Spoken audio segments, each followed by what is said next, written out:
क्या ग्लूकोज के सारे हाइड्रोजन निकाल लिए? थोड़े से निकाल लिए। कितने निकाल लिए? थे कितने? बचे कितने? कितने निकाल लिए? क्या सारे निकाल लिए? थोड़े से निकाल लिए।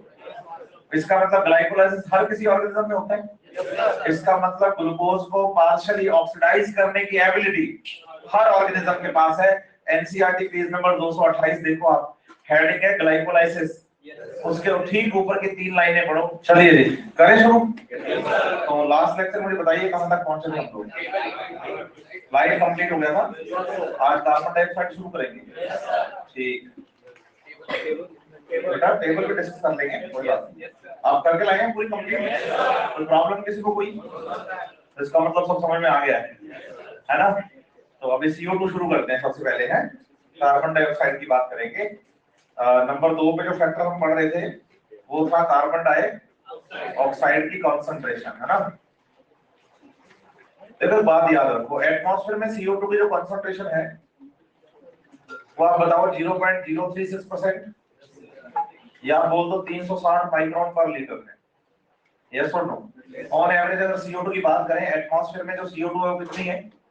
360 माइक्रोन पर लीटर या 0.036% के आसपास। ठीक है बात या नहीं? यस और नो? अब याद ये रखना है कि भाई CO2 एटमॉस्फेयर में इतनी है, लेकिन हमारे पास प्लांट तो 2 तरह के हैं। एक तो है C3 प्लांट्स और एक है C4 प्लांट्स। एक तो कौन से हैं और दूसरे कौन से हैं?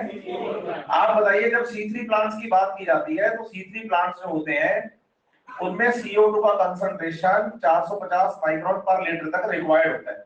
वो कहते हैं कि अगर हमें आप 450 माइक्रोन पर लीटर तक CO2 दोगे तो हम फोटोसिंथेसिस अच्छा करेंगे। वहीं C4 प्लांट्स कहते हैं कि अगर आप हमें 360 माइक्रोन पर लीटर तक CO2 दोगे तो हम फोटोसिंथेसिस अच्छा करेंगे। इसका मतलब अच्छा फोटोसिंथेसिस करने के लिए जरूरी क्या हो जाता है? CO2 कंसंट्रेशन इनकी एप्रोप्रिएट जो रिक्वायरमेंट है उसको पूरा करना पड़ेगा आपको। तो C3 की रिक्वायरमेंट 450 की है, C4 की रिक्वायरमेंट तो बताओ एटमॉस्फेयर में CO2 कितनी है? किसके लिए कम है, किसके लिए ठीक है? तो बताइए एटमॉस्फेरिक CO2 C3 प्लांट्स के लिए हमेशा क्या रहेगी? Limiting, demanding. कल भी अपनी बात हुई थी, याद करो मैंने कहा था अगर मैं आपको कहूं कि ऑर्डिनरी कंडीशंस हैं, एनवायरमेंटल कंडीशन बिल्कुल फेवरेबल है सारी की सारी, तो C3 प्लांट के लिए तो CO2 हमेशा लिमिटिंग रहेगी। ऐसी बात हुई थी। क्यों रहेगी? क्योंकि CO2 कंसंट्रेशन जो एटमॉस्फेयर में है उससे ज्यादा डिमांड है CO2 की। किसकी? C3 प्लांट्स की। तो C3 प्लांट कहते हैं कि भाई हमें CO2 इससे क्या चाहिए? ज्यादा चाहिए, आप हमें कम दे रहे हो। समझ रहे हैं मेरी बात या नहीं? इसका मतलब C3 प्लांट्स के आसपास अगर एटमॉस्फेरिक CO2 का लेवल बढ़ाया जाएगा तो उनमें फोटोसिंथेटिक रेट भी बढ़ जाएगी। और एनसीईआरटी कहती है कि इस CO2 को अगर आप बढ़ाकर कितना ले जाओगे तो फोटोसिंथेटिक रेट बढ़ेगी 500 तक। लेकिन 500 के बाद फोटोसिंथेटिक रेट क्या होगी? घटेगी, डिक्रीज होगी, कम होगी। इसका कारण क्या है कि फोटोसिंथेटिक रेट जो है वो 500 के बाद कम हो जाती है। तो आप बताइए after 500 concentration stomata become close. जो स्टोमेटा होते हैं वो क्या हो जाते हैं? क्योंकि हाई CO2 कंसंट्रेशन की जब बात आती है ना, किसकी? तो बोलो एसिडिटी या एसिडिक नेचर के सब्सटेंस ज्यादा बनते हैं और एसिडिक पीएच पर स्टोमेटा बंद हो जाते हैं और बेसिक पीएच पर ओपन। एसिडिक पीएच पर स्टोमेटा बंद हो जाते हैं और बेसिक पीएच पर। तो आप बताइए कि बच्चे CO2 बढ़ेगी तो बच्चे एसिडिटी बढ़ेगी, इसका मतलब एसिडिक नेचर बढ़ेगा। एसिडिक नेचर बढ़ेगा तो स्टोमेटा क्या हो जाएगा? तो बताइए कि स्टार्टिंग में CO2 बढ़ने पर रेट बढ़ती है, लेकिन एक टाइम के बाद रेट क्या होने लगती है? क्यों? क्योंकि CO2 बढ़ने पर एसिडिक पीएच होगी और एसिडिक पीएच पर स्टोमेटा बंद हो जाएंगे तो गैसेस एक्सचेंज बंद हो जाएगा। ठीक है बात या नहीं? तो बताइए कि C3 प्लांट के लिए एटमॉस्फेरिक CO2 हमेशा लिमिटिंग ही रहेगी। अगर आप बाकी सारे फैक्टर ऑप्टिमम भी कर दोगे ना तो एटमॉस्फेरिक CO2 तो उसके लिए क्या रहनी है? लिमिटिंग। समझ रहे हैं बात या नहीं? साथ ही साथ एक बात और याद करेंगे, बोलो कि प्लांट जो है रिस्पॉन्ड करेगा CO2 को, करेगा ना? लेकिन आपको ये बात ध्यान रखनी है कि सिर्फ C3 या C4 प्लांट के पास उसकी डिमांडिंग CO2 कंसंट्रेशन पूरी कर देने से आपका काम पूरा नहीं हो गया। सिर्फ CO2 देने से फोटोसिंथेसिस हो जाएगा क्या? बोलो, अगर आप CO2 को फोटोसिंथेसिस में यूटिलाइज करना चाहते हैं ना, तो लाइट रिएक्शन होना कंपलसरी है। इसका मतलब अगर प्लांट रिस्पॉन्ड करता है किसको, तो बोलो presence of light is essential. समझ रहे हैं बात या नहीं? अगर लाइट है ही नहीं और आप CO2 क्या कर दो, नहीं ऑप्टिमम जितनी प्लांट को चाहिए ज्यादा कर दो तो स्टोमेटा बंद हो जाएंगे। क्या कर रहे हो? हाँ, O2 CO2 क्या कर दो उसके लिए, तो क्या वो CO2 को रिस्पॉन्ड करेगा क्या? नहीं करेगा। वो कहता है भाई अगर CO2 को रिस्पॉन्ड करवाना है ना, तो लाइट लाओ। लाइट एनर्जी से ATP और NADPH2 बनाएंगे और उस ATP और NADPH2 से ग्लूकोज बनेगा CO2 का यूज करके। जब लाइट है ही नहीं तो CO2 को रिस्पॉन्ड कैसे करेगा प्लांट? इसलिए NCERT क्या करती है, CO2 जब पढ़ाती है तो फर्स्ट पैराग्राफ में तो आपको ये कंसंट्रेशन बताती है वो, ठीक है, 222 नंबर पेज पे। और सेकंड पैराग्राफ जब शुरू करेगी ना NCERT, तो साफ साफ लिखती है कि नाइदर ग्रुप, नाइदर मतलब कोई भी नहीं, ना C3 ना C4 respond to CO2 at the low light conditions. अगर लाइट कंडीशंस कैसी हैं, लाइट कंडीशंस कैसी हैं, तो कोई भी ग्रुप रिस्पॉन्ड नहीं करेगा किसको? क्लियर है बात? yes, कोई प्रॉब्लम? no, पढ़ूं आगे? यस और नो? और सुन लीजिए। आप बताइए, जब C4 और C3 प्लांट्स की हमने बात करी, तो अगर हम इसका ग्राफ पढ़े CO2 कंसंट्रेशन का, तो एक्स एक्सिस पे पढ़ते हैं CO2 कंसंट्रेशन, वाई एक्सिस पे पढ़ते हैं rate of photosynthesis, rate of. तो बताइए कि जैसे हमने C4 प्लांट की बात करी,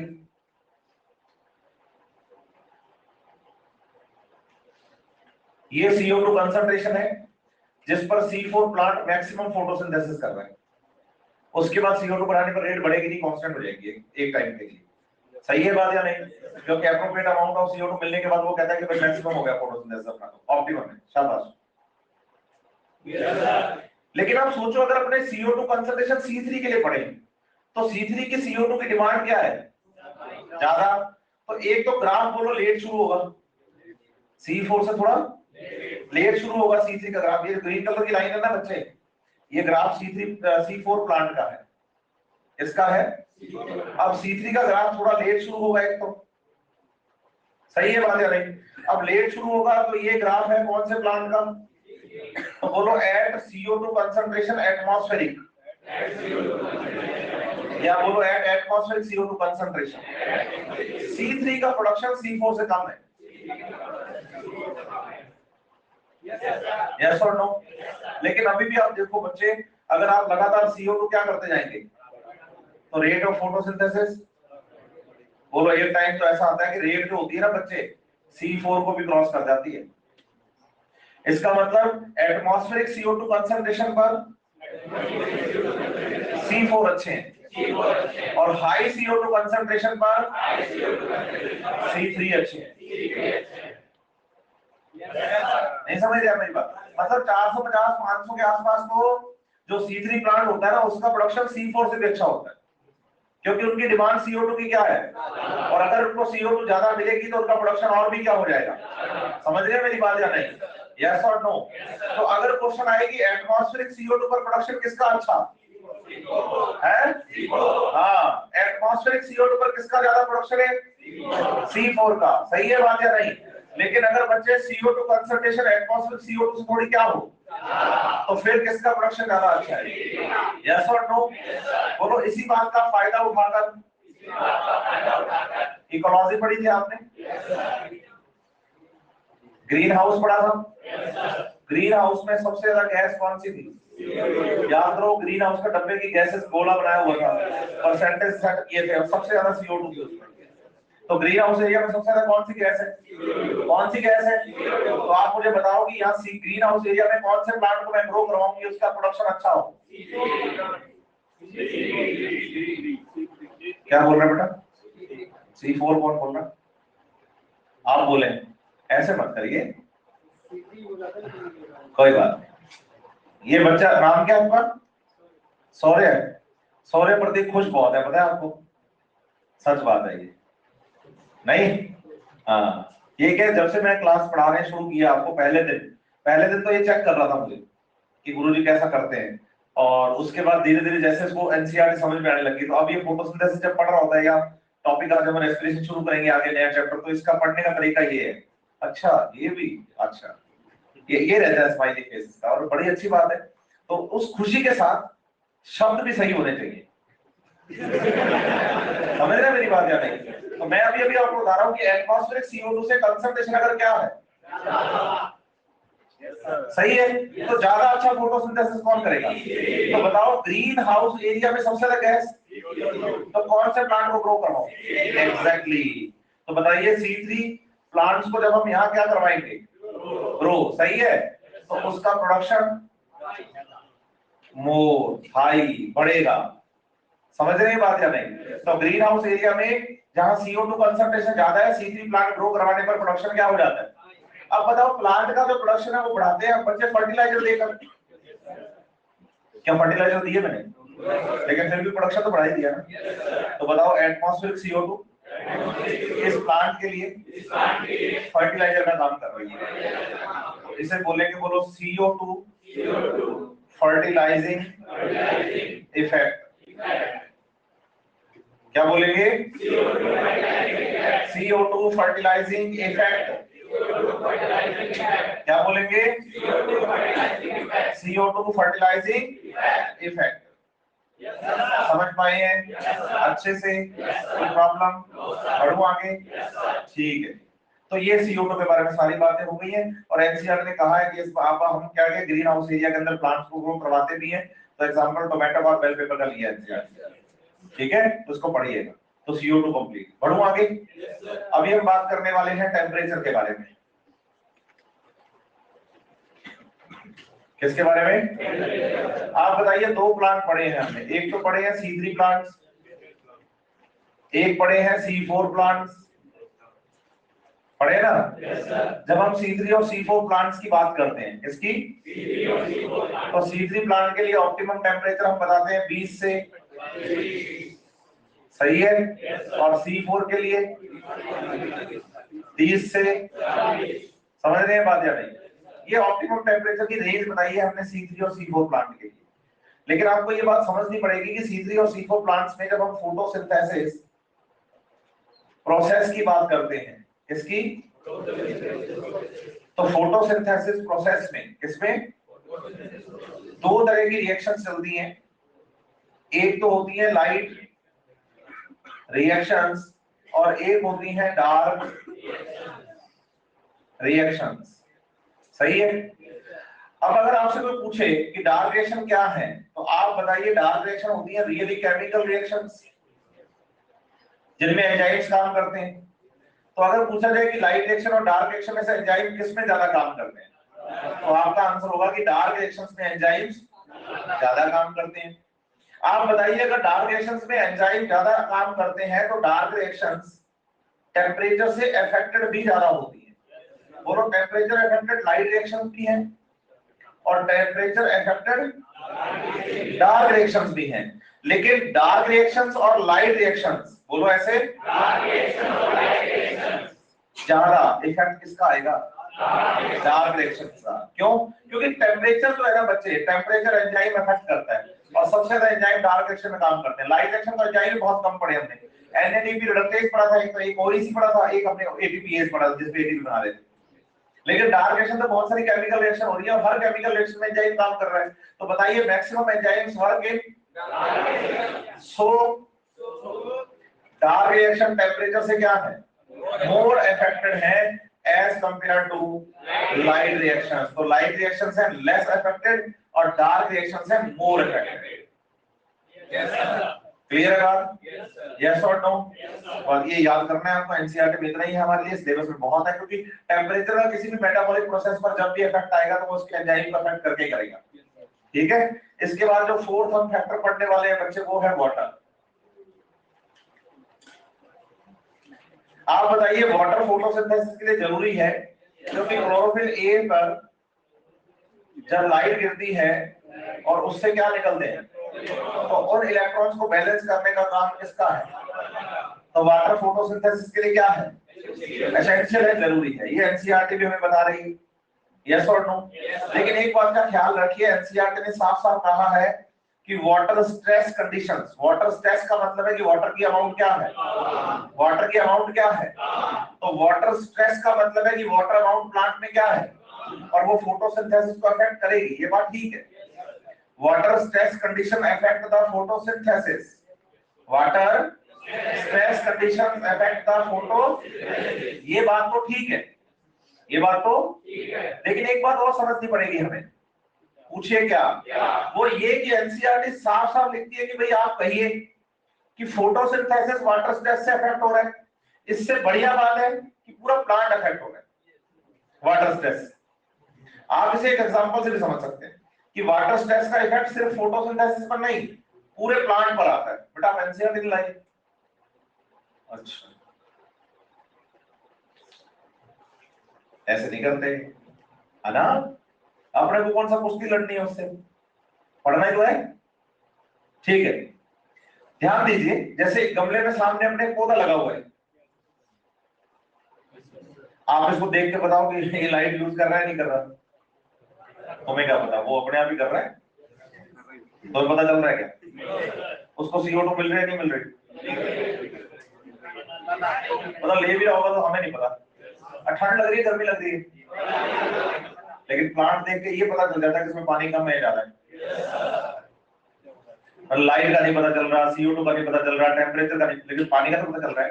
अगर लीव्स मुरझाई हुई, विल्टेड हो गई है, लीव्स मुरझाई हुई है, तो आप कहते हो पानी दो, और अगर खिली खिली है, हरी हरी पत्तियां, तो आप कहते हो भाई ठीक है इसमें पानी दो। आप बताइए कि फोटोसिंथेसिस से भी तो इफेक्ट हो रहा है, क्योंकि लीफ का श्रिंक हो रहा है ना बच्चे, एरिया, कि लीफ जब विल्ट होगी मुरझाएगी तो एरिया क्या हो रहा है, श्रिंक हो रहा है, तो एब्जॉर्प्शन एरिया भी तो कम हो रहा है ना लाइट के लिए, तो फोटोसिंथेसिस तो इफेक्ट होता ही है। एनसीईआरटी कहते हैं आप सिर्फ फोटोसिंथेसिस को याद करते हैं, आप याद करो कि वाटर स्ट्रेस ओवरऑल प्लांट को, पूरे प्लांट को ही क्या करता है, अफेक्ट करता है। समझे बात? यस और नो? अच्छे से बढ़े आगे। और सुनो, यहां तक आते आते हमारी सारी बातें कंप्लीट हो गई हैं कि भाई फोटोसिंथेसिस में क्या क्या चलता है, कैसे कैसे चलता है, सब बातें हमने कर ली, इवन फैक्टर्स भी कंप्लीट कर लिए। दो बातें एक्स्ट्रा बता रहा हूँ, चैप्टर हमारा लगभग कंप्लीट है, लेकिन दो बातें एक्स्ट्रा बता रहा हूँ, ना आपके एनसीईआरटी में है लेकिन आपके स्टडी पैकेज में आपको मिल सकती हैं, और एग्जाम में क्वेश्चन तो इससे आने के चांसेस कम है क्योंकि एनसीईआरटी में नहीं है, लेकिन फिर भी आप बच्चे रिपीटर्स में बहुत सारे क्वेश्चन बैंक सॉल्व करते हैं ना आप इधर करके, तो क्वेश्चंस मिल जाते हैं इधर, करने चाहिए। अगर नहीं करते हैं, नो सर बोल रहा है जो बच्चा भी, तो क्वेश्चन प्रैक्टिस करना बहुत जरूरी है आपके लिए।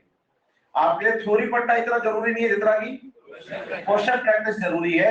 रीजन उसका ये है बच्चे कि आपका जो एग्जाम है वो एमसीक्यूज का है, तो आप थ्योरी पढ़ के सारे क्वेश्चन ठीक करेंगे, सही बात, लेकिन आप क्वेश्चन सॉल्व करके सारे थ्योरी कवर कर देंगे, ठीक बात है। तो क्वेश्चन प्रैक्टिस कंपलसरी है, क्योंकि आप सोचिए बच्चे, मैं बच्चों को हमेशा भी कहता हूं कि अगर एक क्रिकेटर को सारा दिन आप फुटबॉल खिलाओ, सारा दिन क्या करो, और शाम को बैट हाथ में देकर उसको कहो कि मैं छक्के मार, तो वो जब बॉल आएगी तो पैर ही मारेगा वो, क्योंकि पूरा दिन यही किया उसने, आदत हो गई उसको। अब बच्चा क्या कहता है, पढ़ता बहुत हूं, क्या पढ़ता है, थ्योरी पढ़ता हूं, एग्जाम में नंबर नहीं आते, आए कैसे, क्योंकि क्वेश्चन प्रैक्टिस कम है। तो डिफरेंट टाइप ऑफ क्वेश्चंस लगाना आपके लिए बहुत जरूरी है, जितने ज्यादा क्वेश्चन लगाएंगे सिलेक्शन के उतने नजदीक जाएंगे आप, ठीक है। तो डिफरेंट टाइप ऑफ क्वेश्चन जब आप लगाते हैं बच्चे क्वेश्चन बैंक से, तो इन दो टॉपिक्स पर क्वेश्चंस आपको मिल जाते हैं, जिसमें पहला टॉपिक है कंपनसेशन पॉइंट। क्या है, तो मैं आपको समझाऊं पहले, तो कंपनसेशन पॉइंट कहते किसको है। जैसे आप मान लो कि भाई अपने पास ना ये लीफ है, क्या है, लीफ है, और इस लीफ में ये स्टोमेटा है,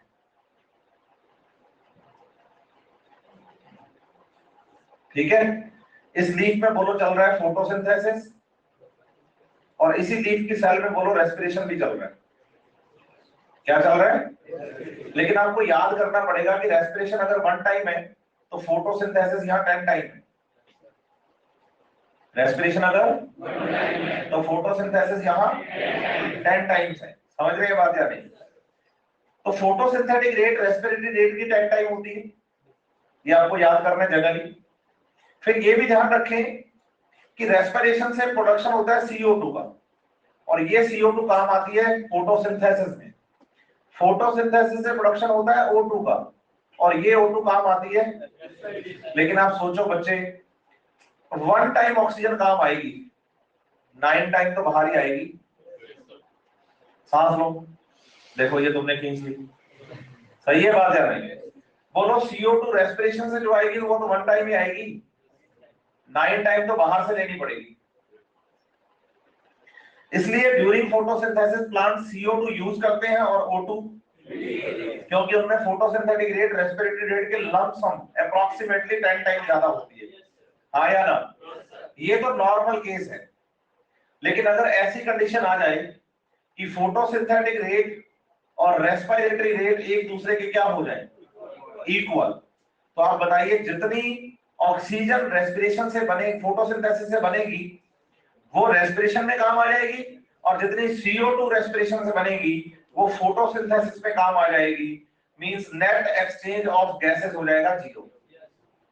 net exchange of the gases हो जाएगा जीरो। सही है बात या नहीं? तो एटमॉस्फेयर से गैस ना लेंगे ना देंगे, इसे कहा जाता है कंपनसेशन पॉइंट, जबकि फोटोसिंथेसिस और रेस्पिरेटरी रेट एक दूसरे के क्या हो जाते हैं। इसमें आपको 2 कंपनसेशन पॉइंट याद करने हैं। एक तो आप याद करेंगे लाइट कंपनसेशन पॉइंट, और एक आप याद करेंगे CO2 कंपनसेशन पॉइंट। ठीक है? आप बताइए लाइट की वो अमाउंट या वो लाइट इंटेंसिटी जिस पर रेट ऑफ फोटोसिंथेसिस और रेट ऑफ रेस्पिरेशन एक दूसरे के क्या हो जाते हैं, उसे कहेंगे लाइट कंपनसेशन पॉइंट। और बताइए कि CO2 concentration eight which rate of photosynthesis and rate of respiration are equal is known as CO2 compensation point। यहाँ याद रखने लायक बात ये भी है कि स्टेटमेंट ये भी लिखी आ सकती है कि C3 प्लांट्स का कंपनसेशन पॉइंट C4 प्लांट्स की कंपेयर में ज्यादा होता है, क्योंकि C3 प्लांट्स की CO2 की डिमांड ज्यादा है। कोई प्रॉब्लम? आगे बढ़े। दूसरा आपको याद करना है फोटोसिंथेसिस के लिए इनहिबिटर्स को। किसको याद करना है? एनसीईआरटी हमें इनहिबिटर्स के बारे में लिख कर देती है, यस और नो? बिल्कुल नहीं। आप बताइए, एनसीईआरटी तो हमारी यहीं तक कंप्लीट हो गई, फैक्टर्स तक। ये बातें दोनों मैंने कहा था ना, एक्स्ट्रा बता रहा हूं। आपके स्टडी पैकेज में आपको मिल जाएगा DCMU CMU। ये ऐसे केमिकल्स हैं बच्चे जो PS2 के इलेक्ट्रॉन ट्रांसपोर्ट सिस्टम को ब्लॉक करते हैं। इसके इलेक्ट्रॉन्स जो कि जाने चाहिए थे आगे ETS के अंदर, वो इलेक्ट्रॉन्स यहां से निकलकर ये CMU DCMU खुद ले लेते हैं। तो बताइए कि इलेक्ट्रॉन्स का फ्लो ETS वाला क्या हो जाता है, बंद। तो नॉन साइक्लिक फोटोफॉस्फोराइलेशन नहीं हो पाता। और ऐसे आप याद करेंगे पैराक्विट और डाइक्विट, ये एक ऐसे केमिकल है जो PS1 से निकलने वाले इलेक्ट्रॉन्स को रख लेते हैं और ETS में जाने से रोक देते हैं। तो इसका मतलब ये ETS ब्लॉक कर देंगे PS1 का। तो बोलो ना तो साइक्लिक चलेगा ना नॉन साइक्लिक। हाँ या ना? तो एक सिंपल बात याद कर लो आप बच्चे कि PS1 ब्लॉक होता है तो साइक्लिक और नॉन साइक्लिक दोनों ही चलते हैं, और PS2 ब्लॉक होता है तो सिर्फ नॉन साइक्लिक नहीं चलता, साइक्लिक भी चले जाता है। रहेगा याद अच्छे से? तो फोटोसिंथेसिस हायर प्लांट्स चैप्टर आपका कंप्लीट हो गया है। किसी को कोई प्रॉब्लम हो तो पूछ लो भाई। नहीं?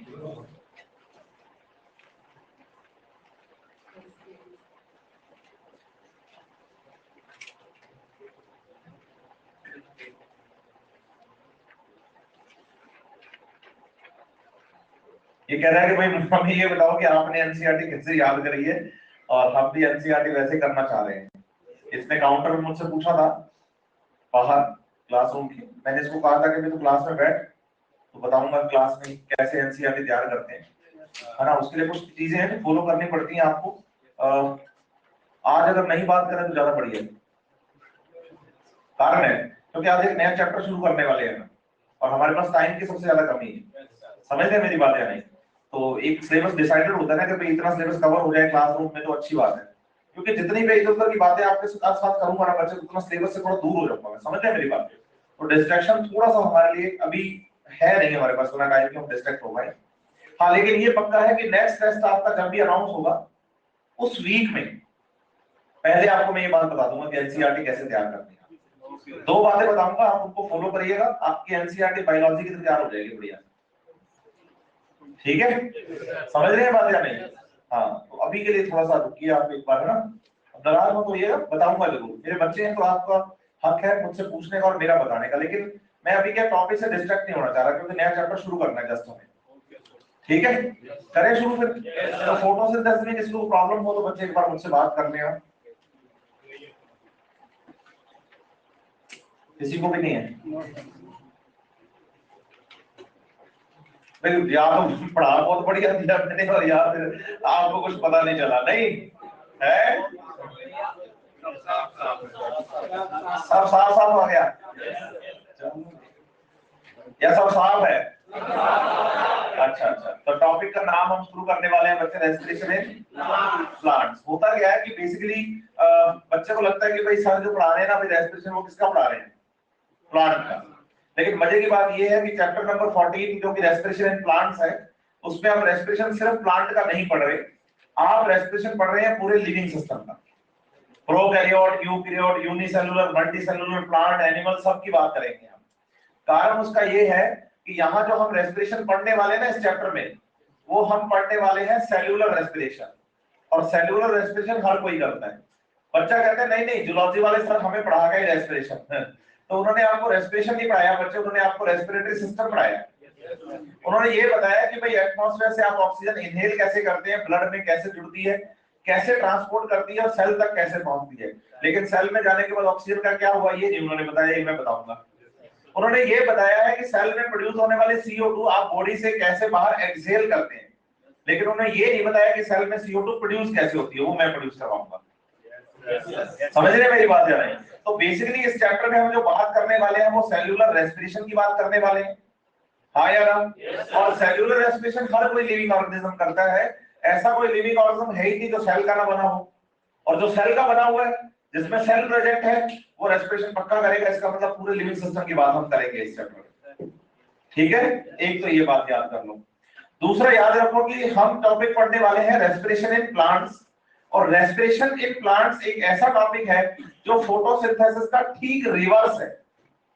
ठीक रिवर्स है, उल्टा है। जब मतलब जो कुछ भी आपने फोटोसिंथेसिस में पढ़ा है ना, वही सब उल्टा करोगे इसमें पढ़ लोगे आप। जैसे आपने कहा कि फोटोसिंथेसिस के दौरान 6 CO2 12 H2O आपस में जुड़ते हैं, तो C6H12O6 बनता है, साथ में 6 वाटर और 6 O2 का फॉर्मेशन होता है। यही पढ़ते हैं ना आप। और इसमें इस रिएक्शन को चलाने के लिए बोलो लाइट एनर्जी की रिक्वायरमेंट होती है। किसकी? आपको क्या करना है, इस एरो को बदलना है बस। ये हो गया रेस्पिरेशन। क्या हो गया? रेस्पिरेशन। और सांस में क्या निकलेगी? और ग्लूकोज से एनर्जी लेते हैं 686 किलो कैलोरी। बोलो ऐसे, समझ रहे हैं बात या नहीं? तो C6H12O6 + 6H2O + 6O2 ये जब आपस में रिएक्ट करेंगे तो 12 वाटर और 6 CO2 बनाएंगे। और बताओ 6 CO2 से 12 वाटर जोड़कर ग्लूकोज बनाया था। आज रेस्पिरेशन में जस्ट उल्टा कर लेंगे और एनर्जी निकाल लेंगे। और एक ग्लूकोज मॉलिक्यूल में एनर्जी कितनी बता रहे हो? 686 किलो कैलोरी। इसका मतलब फोटोसिंथेसिस में आपने ग्लूकोज बनाया था और यहाँ आप ग्लूकोज को तोड़ेंगे। ठीक है बात? यस और नो? तो आप बताइए कि फोटोसिंथेसिस अगर फॉर्मेशन ऑफ फूड था, सिंथेसिस ऑफ फूड था, तो रेस्पिरेशन का मतलब है ब्रेक डाउन ऑफ फूड।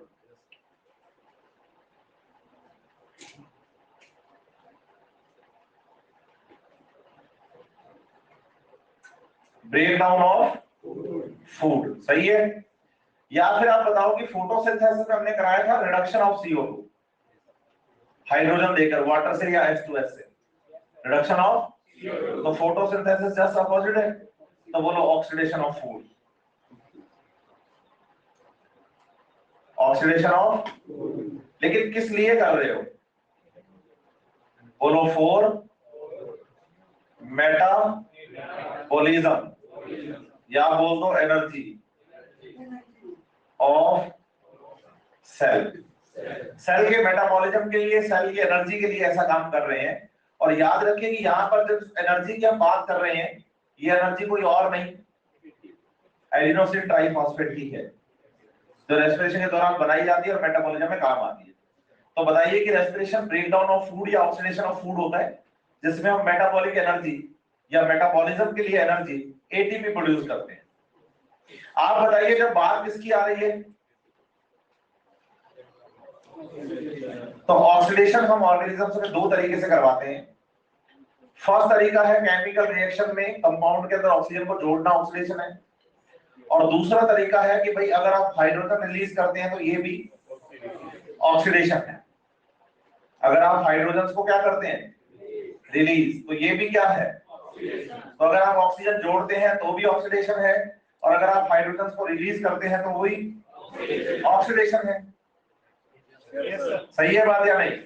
तो ध्यान रखिए कि आप रेस्पिरेशन में क्या करते हैं, ऑक्सीजन को जोड़ते हैं, हाइड्रोजन को निकालते हैं, या दोनों काम करते हैं?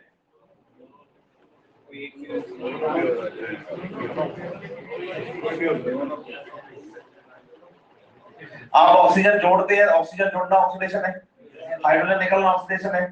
तो रेस्पिरेशन के दौरान क्या करते हो?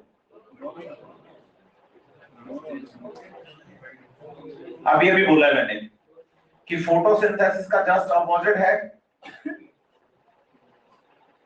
तो बोलो हाइड्रोजन निकालते हैं, क्योंकि photosynthesis is the reduction of CO2, reduction of CO2।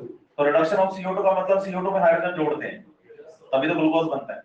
तो यहाँ क्या है, ऑक्सीडेशन ऑफ फूड, मतलब वही हाइड्रोजन बाहर निकाल के CO2 वापस बना देंगे। और बताओ CO2 में हाइड्रोजन जोड़े कहां से थे, पानी से लेकर, और दोबारा पानी बना देंगे, देखो आप।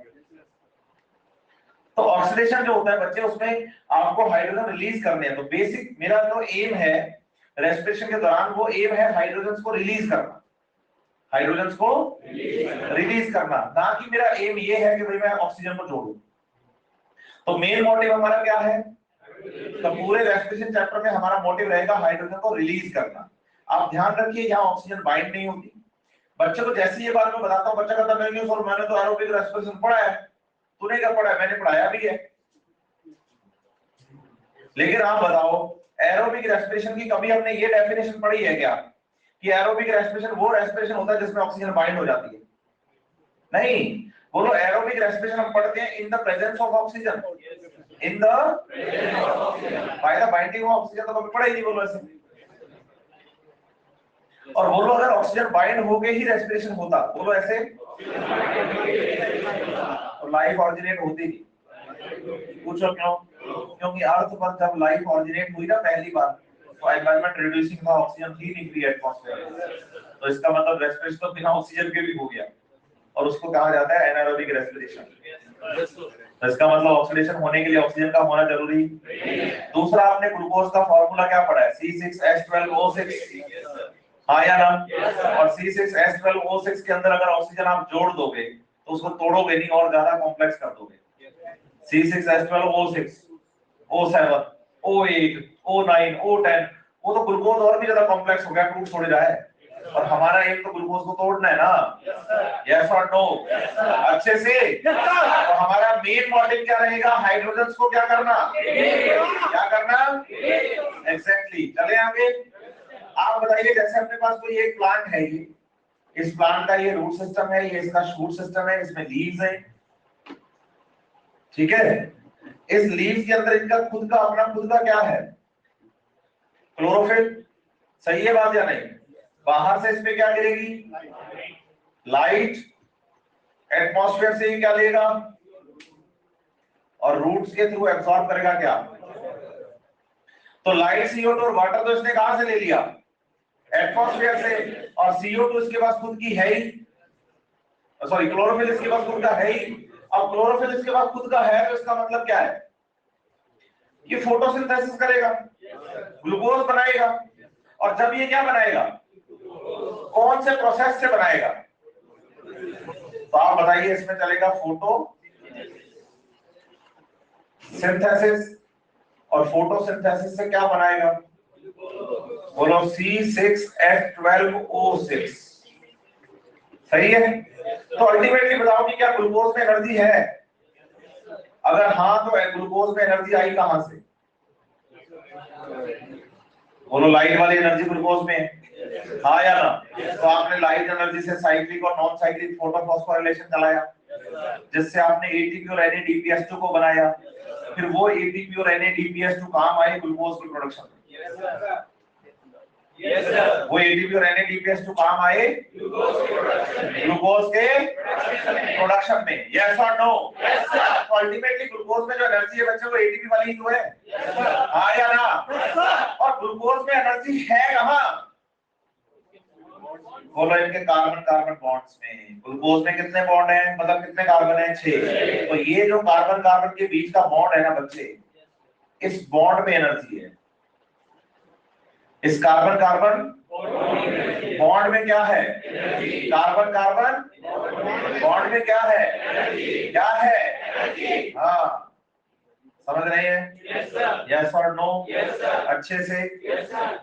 तो याद रखिए कि ग्लूकोज के कार्बन कार्बन बॉन्ड की जो एनर्जी है, हाँ या ना, इसी एनर्जी को हमने निकालना है।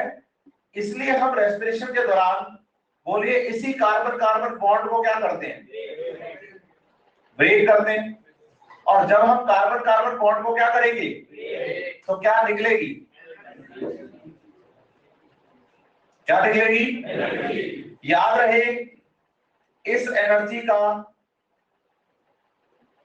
मैक्सिमम पोर्शन हीट की फॉर्म में निकलता है। अगर आपसे पूछा जाए ना कि मैक्सिमम एनर्जी किस फॉर्म में निकलती है, और बहुत कम एनर्जी होती है, मतलब आधे से भी कम एनर्जी होती है, जो किसमें बदलती है? इसका मतलब एटीपी बनता है, ऐसी बात नहीं कि नहीं बनता। लेकिन अगर आपसे पूछा जाए ना कि ग्लूकोज की 686 किलो कैलोरी टोटल एनर्जी है, ये ग्लूकोज मॉलिक्यूल की, क्या ये सारी एनर्जी एटीपी में कन्वर्ट होती है? बोलो सर, अगर ऐसा हो गया फिर तो थर्मोडायनेमिक्स का रूल ही फेल हो गया। टोटल कन्वर्जन तो कभी होता ही नहीं है। तो इसका मतलब आप ये बताइए कि टोटल एनर्जी हीट में निकल जाती है। बोलो सर, ये भी गलत हो गया। ना तो टोटल एनर्जी हीट में कन्वर्ट होती है, ना ही टोटल एटीपी में कन्वर्ट होती है। एक बड़ा हिस्सा है, एक बड़ा पोर्शन है जो किसमें निकलता है? हीट की फॉर्म में, और एक छोटा पोर्शन है जो कन्वर्ट होता है किसमें? एटीपी में। समझ रहे हैं बात या नहीं? अच्छा, आपकी बॉडी का इंटरनल टेम्परेचर बताओ। अभी आपका मोबाइल तो सबके पास ही होंगे, और आजकल एंड्रॉइड में तो ऊपर ऊपर स्क्रीन पे टेम्परेचर दिखता ही है। देखना कितना है अभी रूम टेम्परेचर? 26 है ना? और आपकी बॉडी का इंटरनल टेम्परेचर, तो ये कैसे मेंटेन हो गया? बोलो, इसी हीट से। जिंदा हो? आपकी सेल्स रेस्पायर कर रही है, और उस रेस्पिरेशन से क्या निकल रहा है? वही हीट आपकी बॉडी के इंटरनल टेम्परेचर को मेंटेन करती है। अगर यही आप एक्सरसाइज करना शुरू कर दो तो रेस्पिरेशन क्या हो जाएगा? तो हीट का प्रोडक्शन, हम कहते हैं वार्म अप हो गए। समझ रहे हैं मेरी बात या नहीं? तो यही वो हीट है, रेस्पिरेशन निकलने वाली हमारी बॉडी के इंटरनल टेम्परेचर को क्या कर रही है? मेंटेन। दूसरी बात याद रखना कि ग्लूकोज का मैक्सिमम हिस्सा किस फॉर्म में निकलता है? ये पता है कब हो रहा है? पूछो कब? जब ये कार्बन कार्बन का जो बॉन्ड ब्रेकर हो रहा है ना बच्चे, इसको हम एक मल्टी स्टेप प्रोसेस में चला रहे हैं। मल्टी स्टेप प्रोसेसेस हो रहे हैं इसमें, जिनसे हम इसको तोड़ते हैं, जैसे glycolysis, Krebs cycle, link reaction, multiple reactions चलती हैं। धीरे धीरे ग्लूकोज को तोड़ा जाता है, एक झटके में नहीं। समझ रहे हैं मेरी बात या नहीं? धीरे धीरे क्यों तोड़ा जाता है? क्योंकि एनर्जी धीरे धीरे निकले, हीट धीरे धीरे निकले। अब सोचो, एक ही झटके में अगर ग्लूकोज तोड़ देते और सारी एनर्जी हीट की फॉर्म में निकलती, तो खाना खाने के बाद तुम गायब हो जाते। तो खाना खाते सेल्स में फूड डाइजेस्ट होने के बाद पहुंचता, सेल्स उसको रेस्पायर करके हीट प्रोड्यूस करती। हीट इतनी ज्यादा प्रोड्यूस होती है हम पिघल जाते हैं या वोलेटाइल हो जाते हैं। लेकिन क्या ऐसा होता है? नहीं, क्योंकि आपका रेस्पिरेशन मल्टी स्टेप प्रोसेस में धीरे धीरे चलता है। बोलो, इतना फास्ट नहीं बॉडी का टेम्परेचर 37 से क्या हो जाए, इतना स्लो नहीं कि आप ठंडे पड़ जाएंगे। समझ रहे हैं बात अच्छे से? कोई प्रॉब्लम? बढ़ू आगे अच्छे से? बताइए, सेल चाहे एनर्जी बनाए और चाहे एनर्जी कंज्यूम करे, हमेशा किसकी फॉर्म में करेगी? जैसे वी आर इंडियंस, अगर हम कमाते हैं तो रुपया, खर्च करते हैं तो तो करेंसी हो गई ना वो इंडियन। ऐसे बताओ कि ATP as energy currency of cell. Cell की एनर्जी करेंसी कौन है? सेल का एनर्जी करेंसी कौन है? एग्जैक्टली, समझे बात? बढ़े आगे। अब बात आती है कि क्या सेल रेस्पिरेशन के दौरान हमेशा ग्लूकोज को ही तोड़ती है? क्या ग्लूकोज में ही कार्बन कार्बन बॉन्ड है? बोलो नहीं नहीं, दूसरे ऑर्गेनिक कंपाउंड्स में भी कार्बन कार्बन बॉन्ड्स हैं, और जिन ऑर्गेनिक कंपाउंड्स में कार्बन कार्बन बॉन्ड होते हैं उन ऑर्गेनिक कंपाउंड्स को तोड़कर एनर्जी प्रोड्यूस की जाती है रेस्पिरेशन के दौरान। इसका मतलब कार्बन कार्बन बॉन्ड अगर सिर्फ ग्लूकोज में नहीं है तो इसके अलावा दूसरे कार्बोहाइड्रेट्स और दूसरे ऑर्गेनिक कंपाउंड्स भी कार्बन कार्बन बॉन्ड ब्रेक करने के लिए यूज किए जा सकते हैं। समझ रहे हैं बात या नहीं? यस और नो? यस और नो? तो ध्यान दीजिए इस बात पर कि जिन ऑर्गेनिक और ऑर्गेनिक कंपाउंड्स के कार्बन कार्बन बॉन्ड्स को तोड़ा जाता है उन्हें हम रेस्पिरेटरी सबस्ट्रेट्स के नाम से जानते हैं। किसके नाम से जानते हैं? बेसिकली रेस्पिरेटरी सबस्ट्रेट हमें याद करने हैं, एक तो 3 कार्बोहाइड्रेट, एक आपको याद करने हैं फैट्स, या आप लिपिड्स बोल दीजिए, एक ही बात है, और या आप बोलिए प्रोटीन। ठीक है, लेकिन आपको मैं क्लियर कर दूं कि यहाँ एनसीईआरटी ने ऑर्गेनिक एसिड भी बताए हैं हमें। क्या बताए हैं? लेकिन इनके बारे में हम अभी कोई डिस्कशन नहीं करने जा रहे। अभी बेसिकली हमारे चैप्टर में जो हमारे चैप्टर पढ़ाया गया है वो ऑर्गेनिक कंपाउंड में पूरा चैप्टर ग्लूकोज बेस्ड है।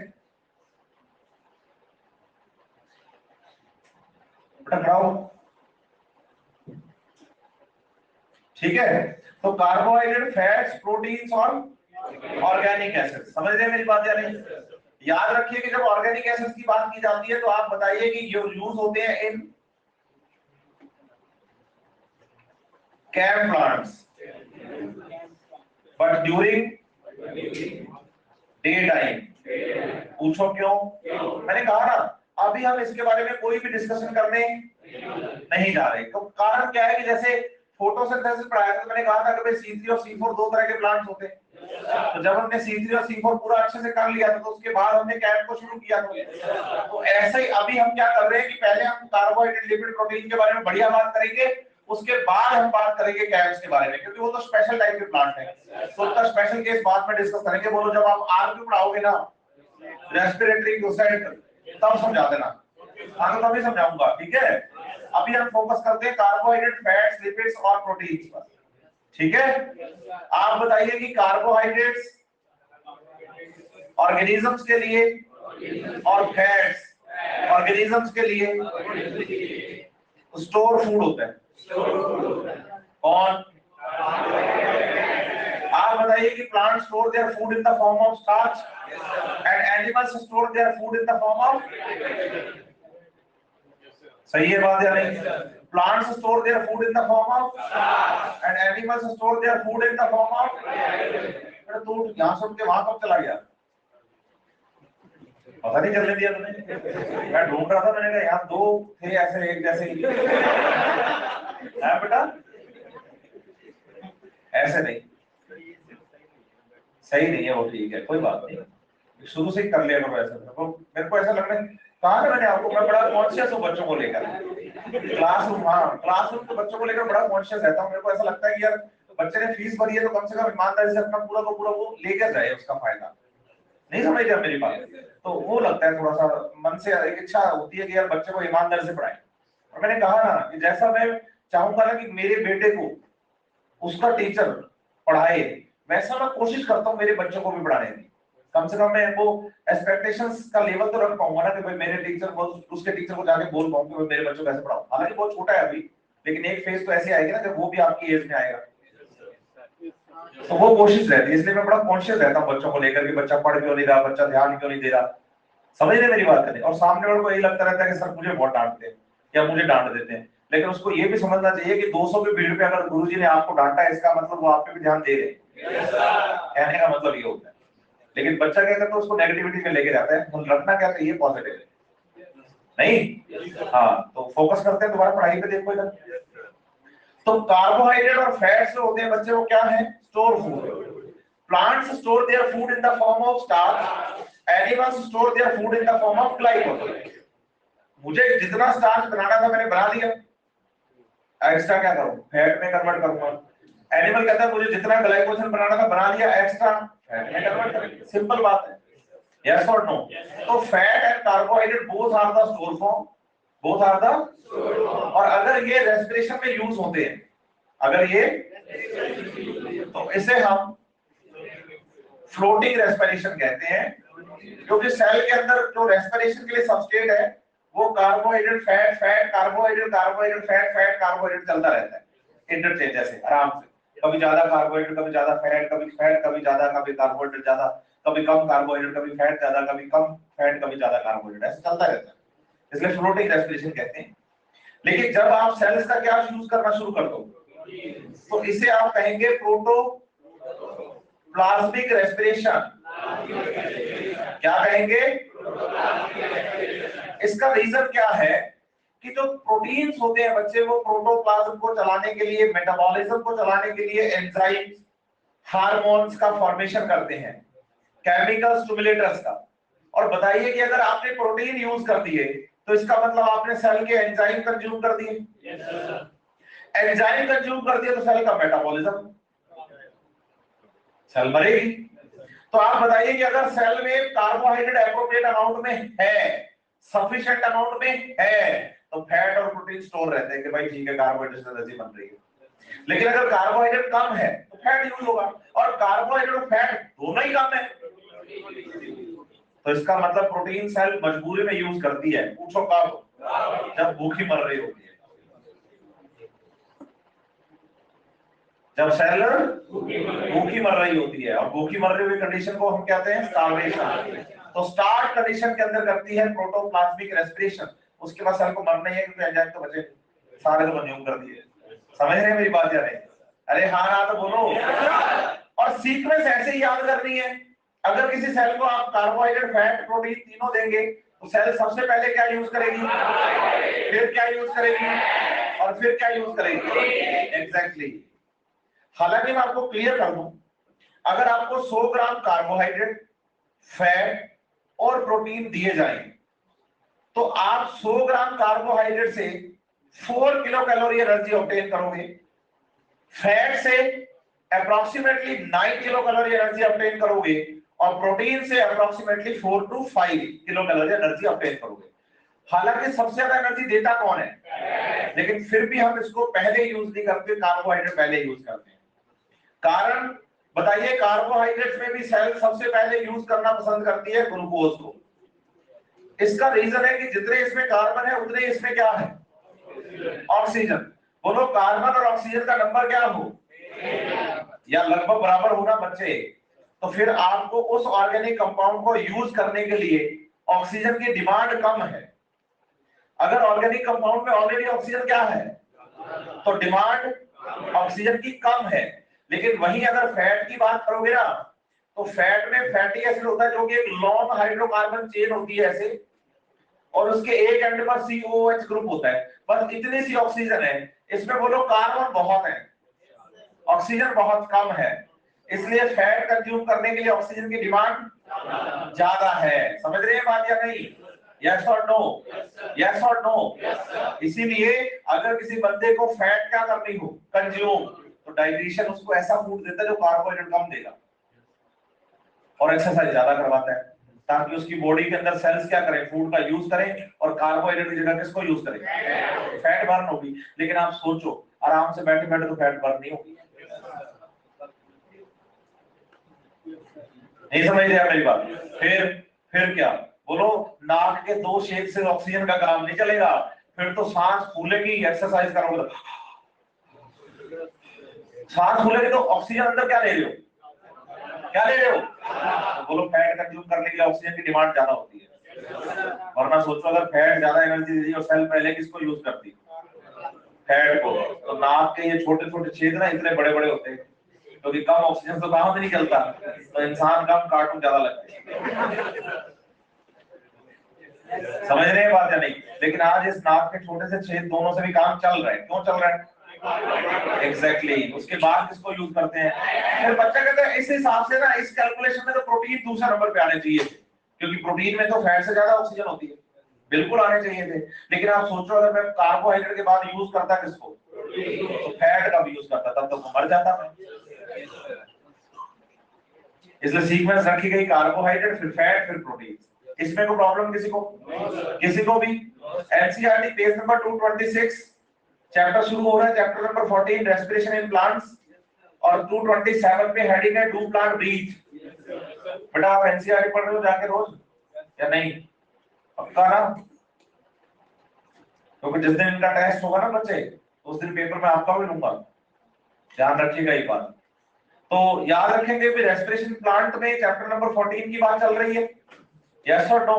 तो 227 नंबर पेज पे हेडिंग है डू प्लांट, उसके ठीक पहले इंट्रोडक्शन की जो लाइन है ना बच्चे, last line, carbon skeleton produced during respiration used as the precursor for the biosynthesis of other molecules of the cell. मिलेगा ये लाइन? इस लाइन को अभी छोड़ दो, अभी इसके बारे में कोई डिस्कशन नहीं किया हमने। आप इस लाइन के सामने लिख लो कि एनसीईआरटी पेज नंबर 236 और 235 पे ये लाइन समझ में आएगी, अभी समझ में नहीं आएगी। हाँ 236 235 लिखो इसको, पहले 6 पढ़ाऊंगा फिर 5 पढ़ाऊंगा। चेक कर रहे हैं? एम्फिबोलिक पाथवे है। चेक कर रहा है कि सर ने पेज नंबर सही बोला है गलत, कोई बात नहीं, बढ़े आगे। यहां तक कोई प्रॉब्लम? अभी तक सोने की फील किया मैंने मेरे से एक बार भी।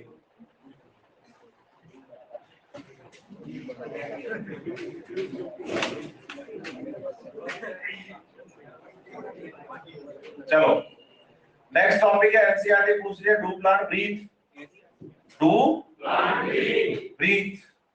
प्लांट सांस लेते हैं, मतलब एक्सचेंज ऑफ गैसेस। ब्रीथ का मतलब क्या है? आप करते हैं सांस लो, इनहेल, छोड़ो, एक्सहेल। क्या प्लांट करते हैं? हाँ बोलो, प्लांट में एक्सचेंज ऑफ गैसेस तो होता है, लेकिन हमारी तरह नाक नहीं है, हमारी तरह ट्रेकिया नहीं है, हमारी तरह लंग्स नहीं है, हार्ट नहीं है, वेन्स नहीं है, आर्टरीज नहीं है, मतलब ना सर्कुलेटरी सिस्टम डेवलप हुआ है ना ब्रीथिंग सिस्टम डेवलप हुआ, रेस्पिरेटरी सिस्टम डेवलप हुआ। हाँ या ना? तो क्या प्लांट सांस लेते हैं? क्या एक्सचेंज ऑफ गैसेस करते हैं? लेकिन उनमें एनिमल्स की तरह क्या नहीं है? डेवलप्ड ब्रीथिंग सिस्टम और सर्कुलेटरी सिस्टम नहीं है। क्यों बताइए? इसके मल्टीपल रीजंस हैं, लेकिन एनसीईआरटी में पढ़ाए कितने हैं? 3। मल्टीपल रीजंस और पढ़ाए कितने हैं? 3। इसको भी कोई 2 बोल रहा है। मल्टीपल रीजंस और पढ़ाए कितने हैं? 3। तो पहला रीजन क्या है? बोलो, no more need of gases exchange. Plants में ज्यादा नीड नहीं है गैस एक्सचेंज करने की। पूछो क्यों? ऐसे ना प्लांट आपके सामने, आप उसके पास जाओ ऐसे और उससे पूछो कि भाई साहब आपने डेवलप ब्रीथिंग सिस्टम और सर्कुलेटरी सिस्टम डेवलप क्यों नहीं किया? समझ रहे हो मेरी बात या नहीं? वो कहता आपने किया ना। हाँ किस लिए किया? बोले एटमॉस्फेयर से क्या लेने के लिए? ऑक्सीजन। और आपने लेके भी दिखाई, खींचो कैसे खींचोगे? प्लांट कहता मैंने बनाई है। जिस ऑक्सीजन को खींच रहे हो आप, मैंने तो प्रोड्यूस करी है और मुझे ज्ञान दे रहे हो। आपकी बॉडी में ऐसा कोई प्रोसेस नहीं होता जो आपकी बॉडी के रेस्पिरेशन में काम आने वाली ऑक्सीजन के लिए ऑक्सीजन का प्रोडक्शन कर सके। इसलिए आप थोड़ी सी ऑक्सीजन खींचो और बहुत लंबी सांस लो। अगर आपको थोड़ी सी भी ऑक्सीजन चाहिए और आपको बल्क में भी ऑक्सीजन चाहिए, आप सारी एटमॉस्फेयर से लेते हैं, क्योंकि आपकी बॉडी में ऐसा कोई प्रोसेस ही नहीं है जो ऑक्सीजन प्रोड्यूस कर रहा हो। प्लांट कहता है जितनी भी ऑक्सीजन एटमॉस्फेयर में बना के मैंने दी है, तो मुझे ज्यादा नीड है ही नहीं ना। जितनी मैं बनाता हूं उससे ज्यादा मुझे बाहर छोड़नी होती है। इसका मतलब मैं खुद बहुत कम यूज करता हूं, तो मुझे ज्यादा नीड है ही नहीं, तो मैं क्यों डेवलप करूं ब्रीथिंग सिस्टम और सर्कुलेटरी सिस्टम? और उसको डेवलप करूंगा, उसको तो सारा दिन कभी फुलाना पड़ेगा, कभी छोटा करना, कभी करना पड़ेगा। फेफड़े, हार्ट, सोचो कितनी मस्कुलर मूवमेंट हो रही है। कहता है एटीपी खर्च करूंगा ज्यादा, मैं खर्चा कम करता हूं मैं मेरा। नहीं समझ रहे मेरी बात? तो बताइए प्लांट खुद क्या कर रहे हैं? फोटोसिंथेसिस, तो वो कह रहे हैं कि मैं खुद अपनी नीड का ध्यान रख सकता हूँ, रख लेता हूँ, इसलिए मेरे को ज्यादा डेवलप जरूरत नहीं है ब्रीथिंग सिस्टम की, ना सर्कुलेटरी सिस्टम की। एक तो कारण ये बता दूंगा अकॉर्डिंग टू एनसीईआरटी, ठीक है। दूसरा रीजन बताइए, जो प्लांट्स होते हैं इनमें long distance transport of gases does not occurs, होता ही नहीं क्या? हाँ, किसका? मैं एक लाइन बोलता हूं, मुझे बताना ठीक बोलिए गलत। प्लांट्स में लॉन्ग डिस्टेंस ट्रांसपोर्ट नहीं होता, गैसेस का नहीं होता। हाँ ये ठीक है ना। यदि आप एनसीईआरटी पेज नंबर 183 खोलो, 183, तो हेडिंग है लॉन्ग डिस्टेंस ट्रांसपोर्ट। इसका मतलब प्लांट में लॉन्ग डिस्टेंस ट्रांसपोर्ट तो होता है, लेकिन गैसेस का नहीं होता। हमारी बॉडी में गैसेस का भी होता है। नहीं समझ रहे मेरी बात? बोलो ऐसा क्यों? ऐसा इसलिए है कि जो प्लांट की जो बॉडी है ना बच्चे, परफोर्टेड है। बोलो हर बॉडी पार्ट पर पोर्स है, जिनको हम लीफ पर तो बोलते हैं स्ट्रोमेटा, और स्टेम और लीफ रूट पर बोलते हैं लेंटिसेल्स। समझ रहे हैं मेरी बात या नहीं? यस और नो? हाँ, लेंटिसेल्स एक बात है, भी मत हो, है ना। बोलने का तरीका है वो। अब कलर को CLOUR भी लिख देते हैं, CLOR भी लिख देते हैं, डिपेंड करता है कि इंग्लिश ब्रिटेन वाली बोल रहे हो अमेरिका वाली। हाँ हाँ सही बात है, बोर्ड लगे होते हैं 90 दिन में अंग्रेजी सीख लो, वो फिर वर्ब थोड़ी सिखाते हैं। वो कहते हैं कि लाइन का मतलब निकलना चाहिए, अमेरिकन है, और जिसमें टेंस वेंस और सारी चीजों का हम ख्याल रखते हैं, उलझे रहते हैं, बस उसका ध्यान रखना होता है। तो इंग्लिश तो इंग्लिश है, तो ऐसे आप हिंदी के साथ भी कर सकते हैं, कोई प्रॉब्लम नहीं है। तो आपको शब्दों का चयन सही करना है, समझ रहे हैं? आपके दिमाग में वर्ड सही से फिट होना चाहिए। आप बोलिए लेंटिसेल्स, बोलिए लेंटिसेल्स, बोलिए, लिखा हुआ तो एक ही होगा। समझ रहे हैं बात है? तो आप ध्यान रखिए कि स्टोमेटा और लेंटिसेल्स की बात चल रही है, तो परफोर्टेड पोर्स लाइक स्ट्रक्चर है पूरी बॉडी पर। समझ रहे हैं बात या नहीं? पोर्स लाइक स्ट्रक्चर्स है पूरी बॉडी पर। ये जो पोर लाइक स्ट्रक्चर्स है पूरी बॉडी पर, इनसे गैसेस का क्या हो रहा है? वो कहते हैं मेरी हर बॉडी पार्ट ख्याल रखता है अपनी नीड का, तो उनको डेवलप सर्कुलेटरी सिस्टम की जरूरत ही नहीं है। आप मेरी बॉडी के बारे में सोच के देखो, अगर मेरे इस हाथ की सेल्स को क्या चाहिए, तो आप पता है क्या करो, मेरा नाक और मुंह कर दो बंद, और इस हाथ को ना ऑक्सीजन से भरी हुई बोतल में डाल दो, ले लो। पॉसिबल है क्या? बिल्कुल नहीं। एक पूरा सिस्टम है, नोज, ट्रेकिया, लंग्स, लंग्स में ब्लड में मिक्स होके ऑक्सी हीमोग्लोबिन ब्लड प्लाज्मा के थ्रू पल्मोनरी वेन, वेन के थ्रू हार्ट के लेफ्ट साइड में, वहां से आर्टरीज पंपिंग हो रही है, आर्टरी के थ्रू ब्लड ऑक्सीजन वाला यहाँ पहुंचा, यहाँ की सेल्स ने रेस्पिरेशन करके CO2 प्रोड्यूस की, फिर वेन्स के थ्रू वापस हार्ट के राइट साइड में पल्मोनरी आर्टरी, और आर्टरी के थ्रू लंग्स, और लंग्स से काफी कॉम्प्लिकेटेड सिस्टम है। प्लांट के बारे में देखो आप, प्लांट कहता है कि भाई ये अपना स्टेम है, ये क्या है? स्टेम है, और स्टेम पर क्या लगी हुई है?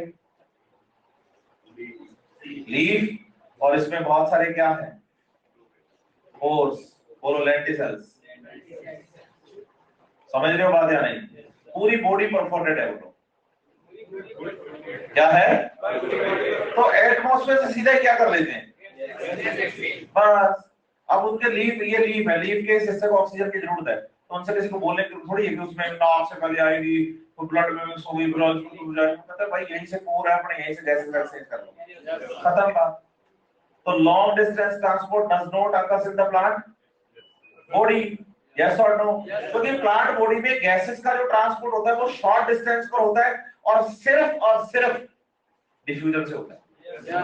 किससे होता है? एनसीईआरटी पेज नंबर 176 हेडिंग है means of transport, first heading है डिफ्यूजन, उसके फर्स्ट पैराग्राफ की लास्ट लाइन है diffusion is only mean for the gases exchange in the, समझ रहे हैं मेरी बात या नहीं? प्लांट बॉडी में गैसेस एक्सचेंज के लिए सिर्फ एक ही प्रोसेस है जिसका नाम क्या है? बस। और डिफ्यूजन लॉन्ग डिस्टेंस ट्रांसपोर्ट में होता ही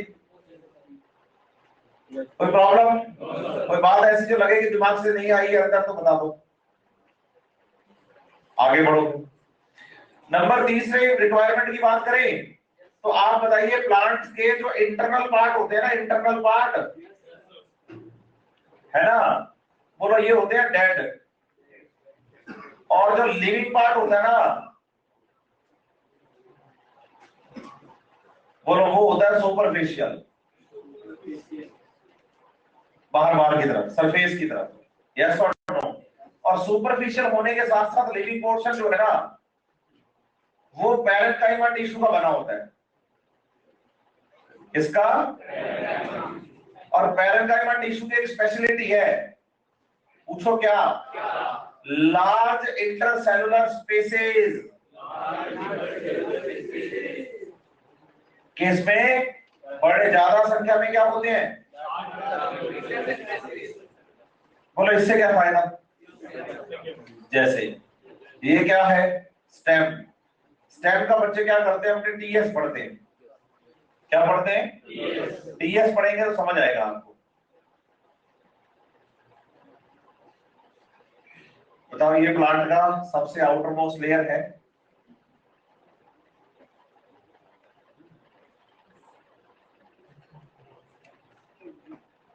प्लांट का सबसे आउटर मोस्ट लेयर है, बोलो इसको कॉर्क कहते हैं, और कॉर्क जो होती है स्टेम की डेड लेयर होती है, ठीक है। और कॉर्क के अंदर की तरफ ना सेंट्रल पार्ट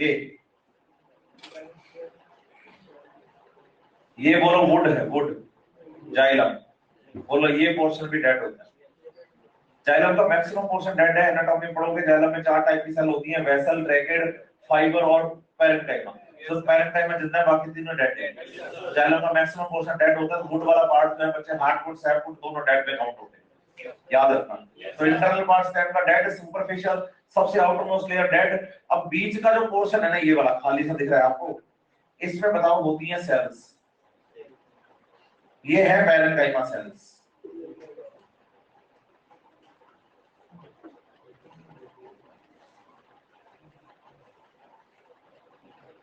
कौन सी सेल्स हैं,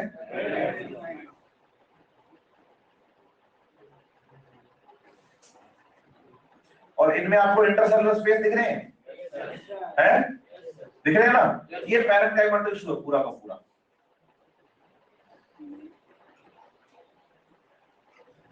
ठीक है। अब आप क्या करो, अब समझाओ कि भाई जो ये ना ये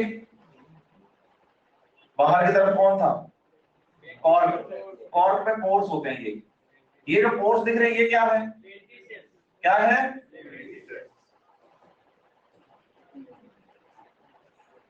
ठीक है। अब आप सोचो, बोलो जो कुछ भी एटमॉस्फेयर में है, बोलो ऐसे, वो सब इस इंटरसेलुलर स्पेस में हो।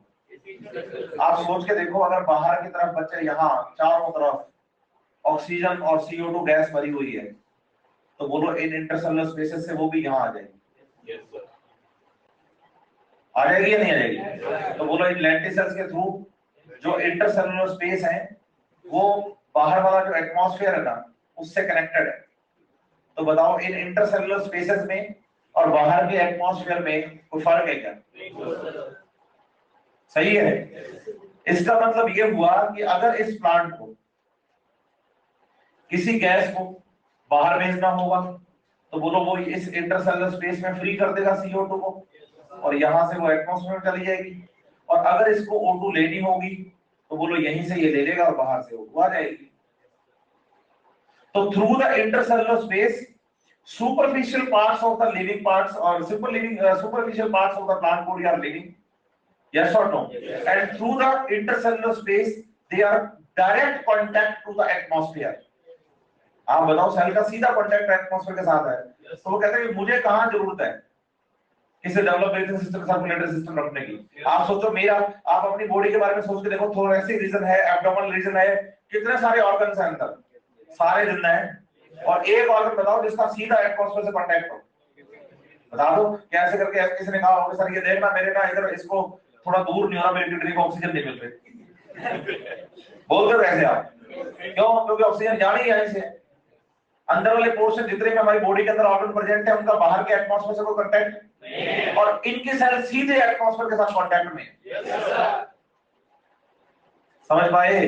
तो ये तीन बेसिक रीजन एनसीईआरटी में बताए हैं कि जिसकी वजह से प्लांट को ना तो डेवलप सर्कुलेटरी सिस्टम रखने की जरूरत है, ना ही डेवलप ब्रीदिंग सिस्टम रखने की जरूरत। यहां तक कोई प्रॉब्लम किसको हो तो खड़े हो जाओ। एनसीईआरटी पेज नंबर 226 से डू प्लांट ब्रीथ पढ़ना शुरू करोगे, 227 पे 227 पे जाओगे, 228 पे जाओगे, 227 से पढ़ना शुरू करोगे, 228 पे जाओगे। पहले पैराग्राफ के लास्ट में लिखा ना एयर स्पेसेस तक, लिखा ना नेटवर्क ऑफ द, बस यहां तक पढ़ना है आपको ये पैराग्राफ, इससे आगे नहीं पढ़ना। पूछो क्यों? इससे आगे क्या पूरे रेस्पिरेशन का ब्रीफ है, तो बोलो पहले डिटेल करके फिर ब्रीफ पढ़ेंगे, पहले हाँ फिर ब्रीफ पढ़ेंगे, इससे आगे का पैराग्राफ अभी आपको रीड नहीं करना, ठीक है? क्योंकि बीच बीच में जो लाइनें काम की है वो आगे मैं डिटेल करवाते मैं आपको पढ़ाता रहूंगा साथ साथ सीक्वेंस, ठीक है बात या नहीं? ब्रीफ पढ़ने का फायदा तब होता है जब हमें डिटेल पता हो, तो पहले हम क्या करते हैं, हाँ तो ब्रीफ जल्दी समझ में आएगा। चलो फिर मैं आगे, चलो रेस्पिरेशन प्रोसेस को शुरू करते हैं। आप ये बात याद रखिए कि सेल्स में रेस्पिरेटरी सबस्ट्रेट, कार्बोहाइड्रेट, फैट और लिपिड्स तीनों, प्रोटीन्स तीनों होते हैं, लेकिन सबसे ज्यादा सेल जो यूज करना पसंद करती है वो सबसे पहले किसको यूज करना पसंद करती है? क्योंकि इसमें ऑक्सीजन और कार्बन के नंबर सेम होते हैं, हाँ या ना? तो प्रायोरिटी पर किसको रखा गया है? इसीलिए बच्चे जो ग्लूकोज है ना, ग्लूकोज, यस और नो? तो एनसीईआरटी में हमारा ये पूरा चैप्टर जो है वो कहां से पढ़ाया गया है? ग्लूकोज से। कहां से पढ़ाया गया है? ग्लूकोज से। समझ रहे हैं बात या नहीं?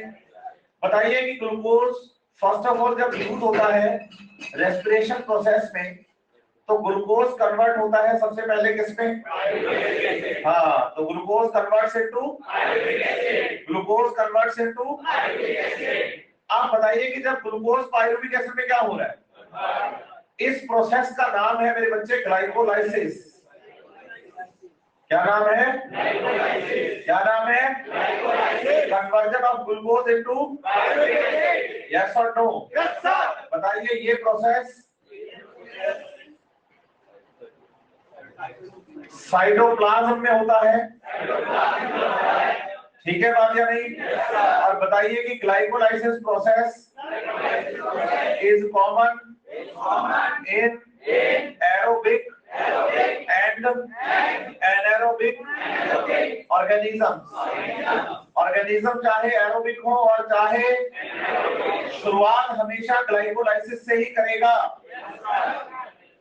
ऑर्गेनिज्म चाहे और चाहे, शुरुआत हमेशा कॉमन है, शुरुआत यहीं से होती है। पूछो क्यों कॉमन है? बोलो oxygen is not required for this process. ये कहता है मुझे ऑक्सीजन की जरूरत ही नहीं।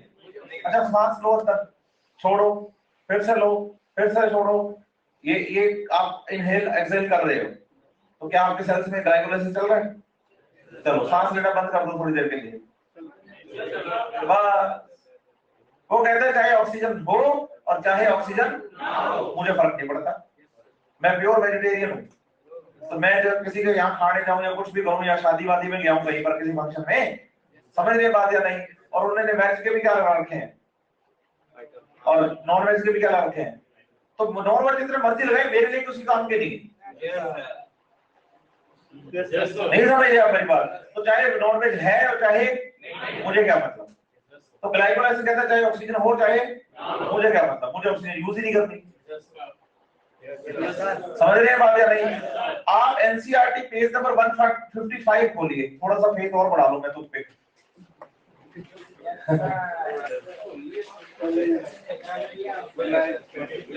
एक पैराग्राफ छुड़वाया था मैंने आपको, मेंशन करवा के छुड़वाया था कि इसको अभी नहीं पढ़ेंगे, याद है आपको? जब मैं ग्लाइकोलाइसिस प्रोसेस आपको पूरा पढ़ा दूंगा ना, उसके बाद इस पैराग्राफ को आप पढ़ना। लेकिन यहां छुड़वाने का कारण क्या था कि इस पैराग्राफ के अंदर एक इक्वेशन बीच में लिखी है येलो कलर के शेड में, वो कह रहे हैं कि glucose converts into pyruvic acid that is glycolysis.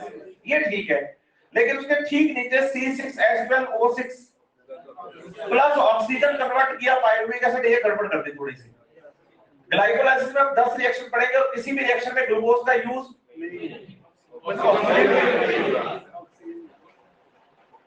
बेटा जी खड़े हो जाइए आप। ये हाँ, क्या नाम है आपका? पहली बार आए हैं क्लास में आप? फर्स्ट डे आपका? एंजाइम्स आपने को जब मैंने पढ़ाए थे तो आप आए थे क्लासेस में? एग्जैक्टली, तभी आपको पेज नंबर नहीं मिल रहा है एनसीईआरटी का। ठीक है, मैंने बोला एनसीईआरटी पेज नंबर 155 और एंजाइम क्या आप क्लास जब ले रहा था मैं एंजाइम की तब आप आए नहीं थे क्लास में, इसलिए आप एनसीईआरटी देख रहे हैं, इधर उधर बगल झांक रहे हैं कि भाई इसने कौन सा पेज खोल रखा है, उसने क्या कर रखा है। तो क्लासेस में थोड़ा कंटिन्यूटी बनाएंगे तो आपके लिए बेस्ट होगा ये। बैठिए, समझिए बात मैं क्या कहना चाह रहा हूँ। क्या यहाँ O2 जाओ, हटाओ उसको यार, O2 वाला गड़बड़ हो गया थोड़ा सा। हाँ हाँ, क्या ऑक्सीजन यूज ही नहीं होती ना। आप एनसीईआरटी पेज नंबर 229 खोलो।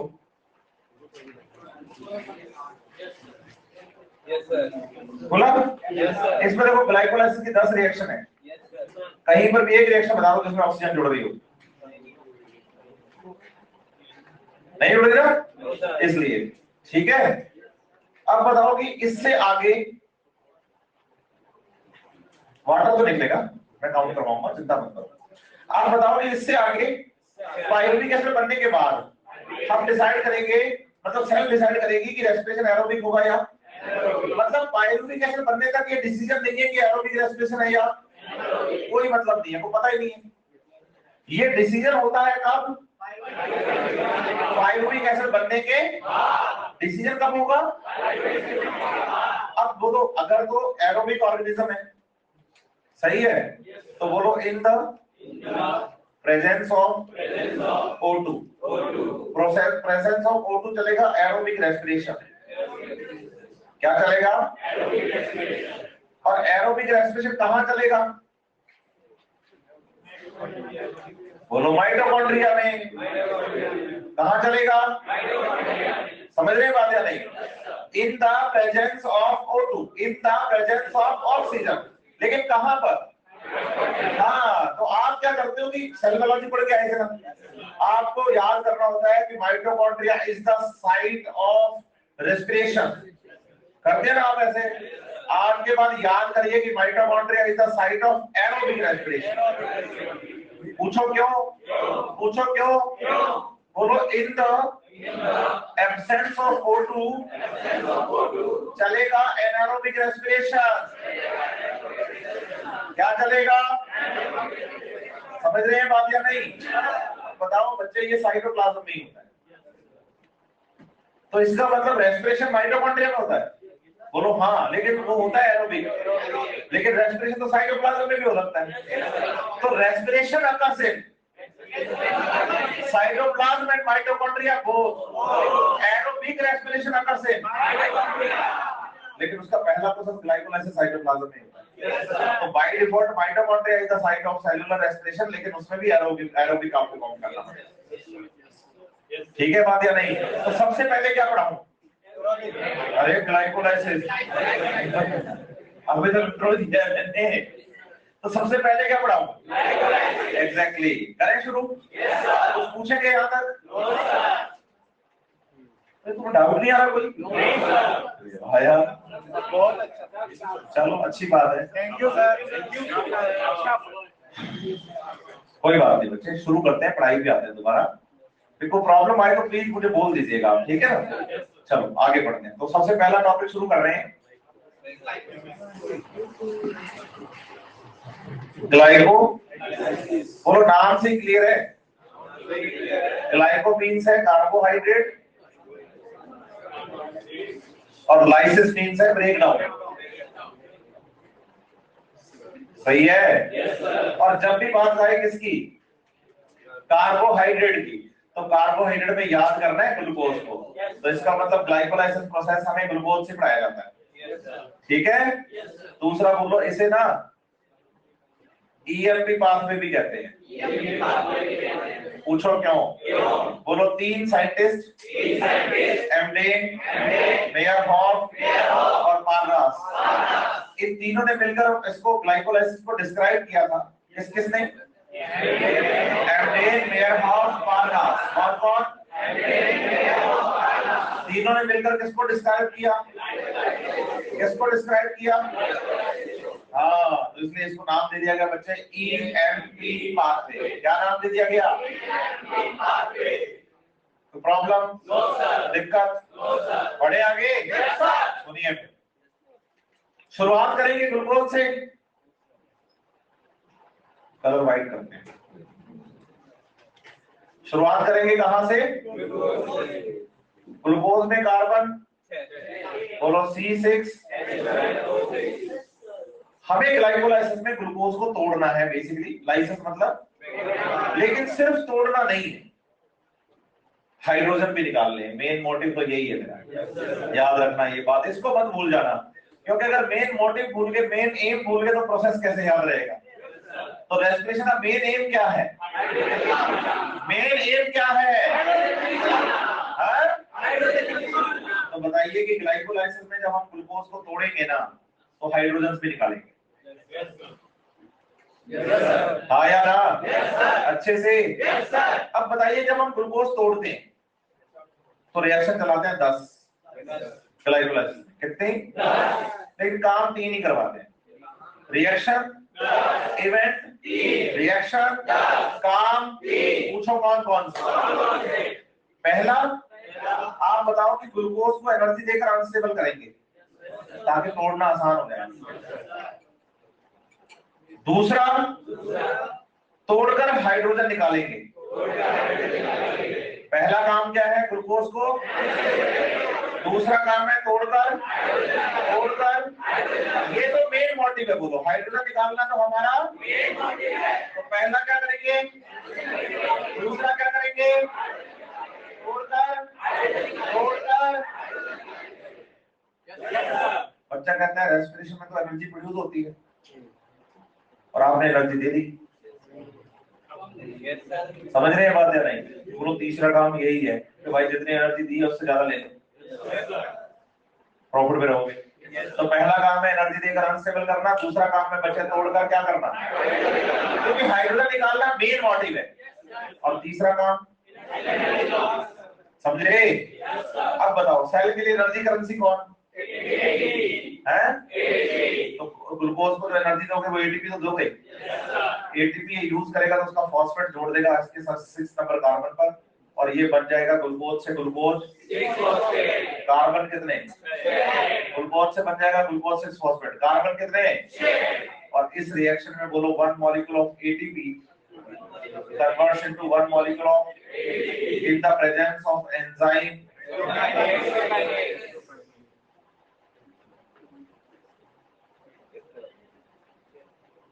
First reaction. अब ग्लूकोज को हमने कहा कि तेरे को एनर्जी तो दे दी हमने, टूट। कहता मेरा एक भाई है, मींस आइसोमर, वो मेरे से भी ज्यादा अनस्टेबल है, आप क्या करो मुझे उसमें कन्वर्ट करो, मैं जल्दी टूटूंगा। आपने कहा ठीक है, हमने तेरे को तोड़ना है, अब तो जो कहेगा भाई मानेंगे। हमने ग्लूकोज को कन्वर्ट कर दिया किसमें? तो बोलो ग्लूकोज से बन गया फ्रक्टोज। अब जैसे ही ग्लूकोज से फ्रक्टोज 6 फॉस्फेट बनाया तो हमने इसको क्या कहा? तो भाई कहता ना ना ना ना, ये तो नाइंसाफी है, आपने ग्लूकोज को तो टूटने के लिए एनर्जी दे दी एटीपी, मेरे को भी दो। हमने कहा भाई ले ले। पूछो क्यों? वापिस इससे ज्यादा लेंगे जितना नहीं समझ रहे मेरी बात। और इसने अब क्या कर लिया, एक एटीपी मॉलिक्यूल यूज कर लिया, तो एटीपी कन्वर्ट्स इनटू, और fructose converts into fructose 1,6 bis phosphate. सही है? और एंजाइम काम करेगा, बोलो fructokinase, in short pacemaker of the glycolysis, है ना? फर्स्ट सेक्शन प्रोडक्ट इनिबिशन का एग्जांपल हेक्सोकाइनेज। तो मतलब ये तो दोनों पढ़ाए थे आपने। हाँ तो वही पढ़ा रहा हूँ आगे, चिंता नहीं करने की आपको जरूरत कुछ भी। सही है? यस और नो? अच्छे से बढ़े आगे। और सुनिए, बोलो ये पहला काम पूरा हो गया हमारा। ग्लूकोज को एनर्जी देकर अनस्टेबल कर लिया। अब इसको कहोगे ना कि टूट, तो तैयार है टूटने के लिए, रेडी है for the breakdown, for the breakdown. आप बताइए, आपको जो फ्रक्टोज 6 फॉस्फेट 1 6 बिस फॉस्फेट है ना, वो 3 कार्बन के 2 कंपाउंड्स में टूटेगा। एक का नाम है, बोलो DHAP, di hydroxy acetone phosphate. कितने कार्बन? 3 कार्बन। और एक का नाम है, बोलो 3PGAL, कितने कार्बन? टूट गया ये? यस और नो? यस और नो? एंजाइम काम करता है, बोलो एल्डोलेज एंजाइम, ठीक है। तो 3 कार्बन के 2 कंपाउंड में टूट गया। तो पहला काम था एनर्जी देकर अनस्टेबल करना, दूसरा काम था तोड़कर हाइड्रोजन निकालना।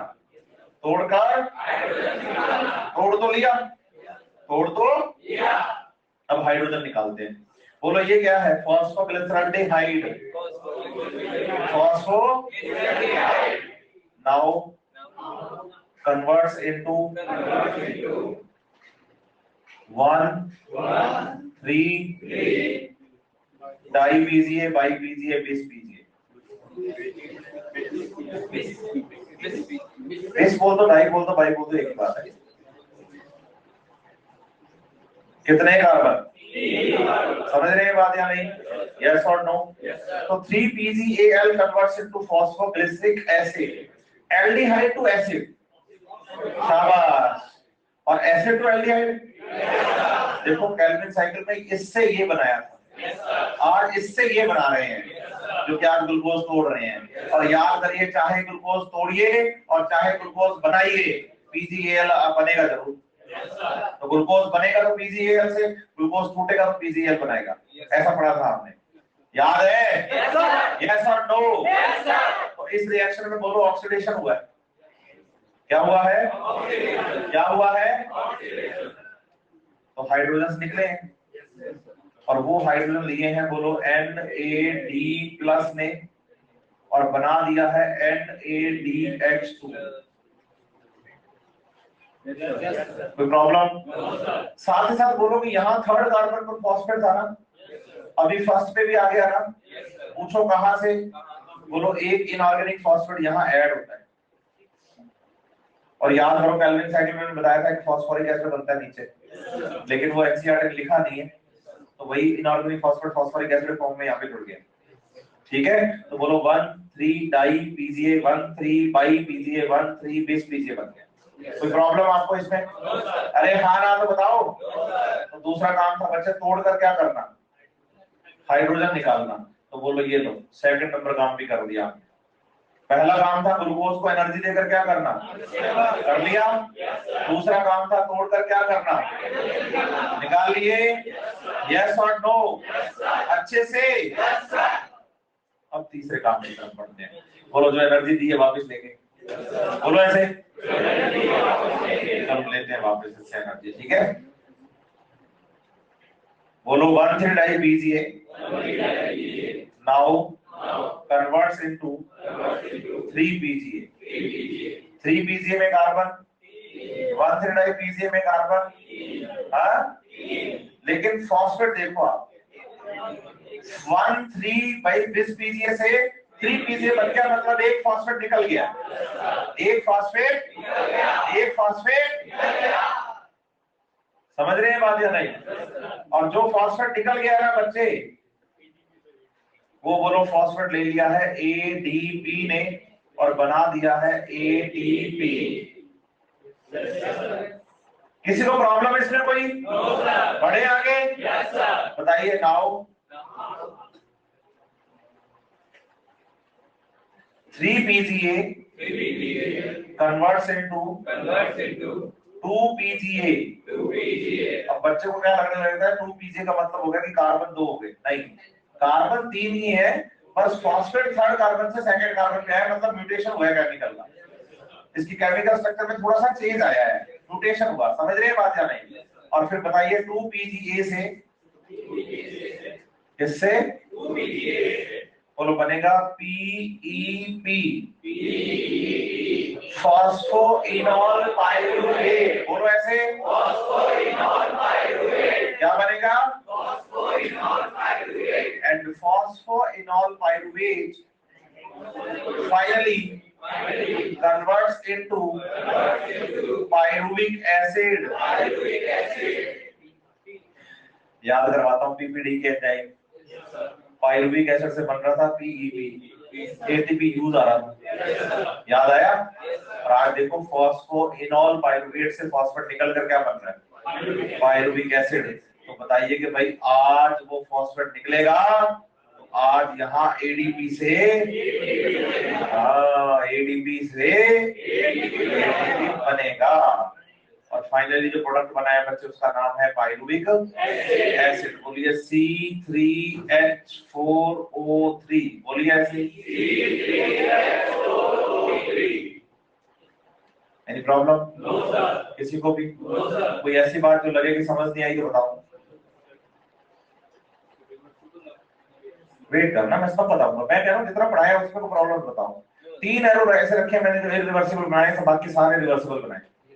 First number reaction, third number reaction, 10 number reaction. इसका मतलब अगर मैं इतना ख्याल रखा हूं ना, एनसीईआरटी ये भी ख्याल नहीं रखा, समझ रहे बात या नहीं।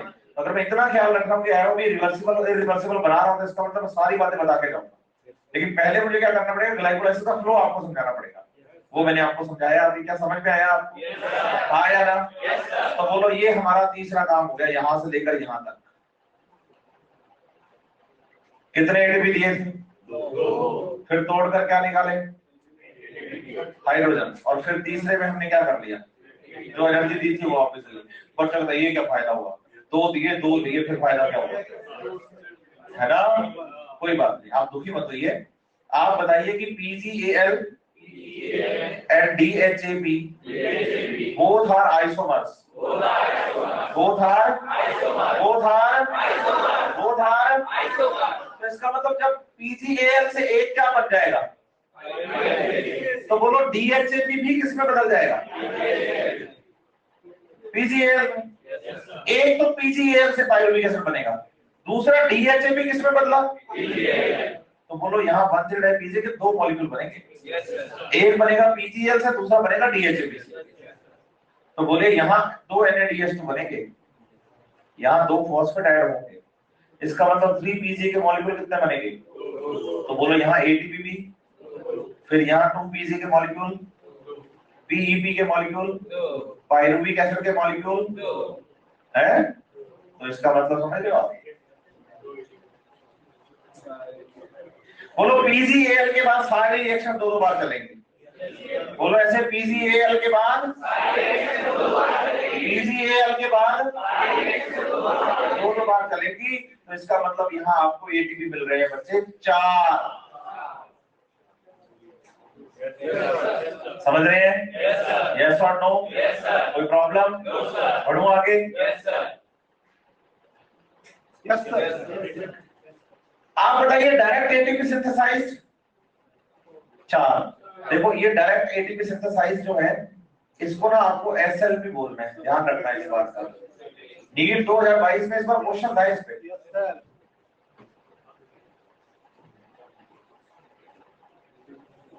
ठीक है, इसे क्या कहते हैं, SLP। बोलो SLP।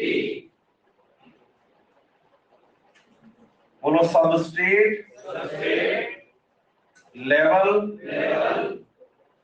फॉस्फोराइलेशन। बोलो direct ATP synthesis without ETS। मतलब कोई ETS BTS नहीं हुआ, केमिकल रिएक्शन में सीधा एटीपी बन गया। बोलो direct ATP synthesis without ETS। बिना ETS के डायरेक्ट ही किसका सिंथेसिस हो गया, डायरेक्ट ही किसका सिंथेसिस हो गया, इसे क्या कहेंगे, क्लियर है बात या नहीं? अच्छा एक ऐसा ऑर्गेनिज्म बताओ जिसमें ग्लाइकोलाइसिस ना होता हो। बोलो जो ऑर्गेनिज्म है रेस्पायर करेगा, शुरू कहां से करेगा, है ना? तो बताइए ग्लाइकोलाइसिस में glucose partially oxidized during glycolysis. Oxidized मतलब हाइड्रोजन रिलीज। ग्लूकोज में हाइड्रोजन देखा कितने हैं? Carbon, oxygen. अच्छा, एक पाइरुविक एसिड में कार्बन कितने हैं? 2 में पूरे। एक पाइरुविक एसिड में ऑक्सीजन कितने हैं? 2 में पूरे। एक पाइरुविक एसिड में हाइड्रोजन कितने हैं? 2 में। ग्लूकोज में पाइरुविक एसिड में कितने निकले? 4 माइनस हुए ना। ये देखो, क्या ग्लूकोज के सारे हाइड्रोजन निकाल लिए? थोड़े से निकाल लिए। कितने निकाल लिए थे? कितने बचे? कितने कितने निकाल लिए? क्या सारे निकाल लिए? थोड़े से निकाल लिए। इसका मतलब ग्लाइकोलाइसिस हर किसी ऑर्गेनिज्म में होता है। इसका मतलब ग्लूकोज को पार्शियली ऑक्सीडाइज करने की एबिलिटी हर ऑर्गेनिज्म के पास है। एनसीईआरटी पेज नंबर 228 देखो आप, हेडिंग है ग्लाइकोलाइसिस, उसके ठीक ऊपर की 3 लाइनें पढ़ो। इन एनी केस, कुछ भी हो जाए, कोई ऑर्गेनिज्म हो, in any case all organisms retain a enzymatic machinery to partially oxidize the glucose without the help of oxygen. Exactly, तभी ऑक्सीजन कटवाया मैंने। And this breakdown of glucose to pyruvic acid is called as glycolysis. समझ पाए बात? अरे हाँ ना तो बता दो पक्का। ये लॉस हो गया। क्लास की बेल लग गई और मुझे टाइम चाहिए थोड़ा सा। नहीं, मेरे को 15-20 मिनट लगेंगे, कल ही कर पाएंगे अपने इसको। ग्लाइकोलाइसिस की ये सारी बातें कल आऊंगा मैं, यहीं से शुरू करेंगे अपने, ठीक है? ये थोड़ा सा लॉस है। सेव हो जाता फिर तो बढ़िया था, कोई बात नहीं। कल 5 मिनट लगेंगे, मेहनत कर लेंगे दोबारा, बड़ा इशू नहीं है। लेकिन आप प्लीज इसको पढ़ के आइएगा। एनसीईआरटी के वो बातें बताऊंगा कल मैं आपको ग्लाइकोलाइसिस में, जो बच्चा क्या करता है मिस। इतना तो सब पढ़ते हैं, समझ रहे बात या नहीं? हम चलेंगे इससे नेक्स्ट लेवल पर, ठीक है बात या नहीं? यहीं से शुरू करेंगे बच्चे। लोग आउट कर दूं? सेव हो जाता है।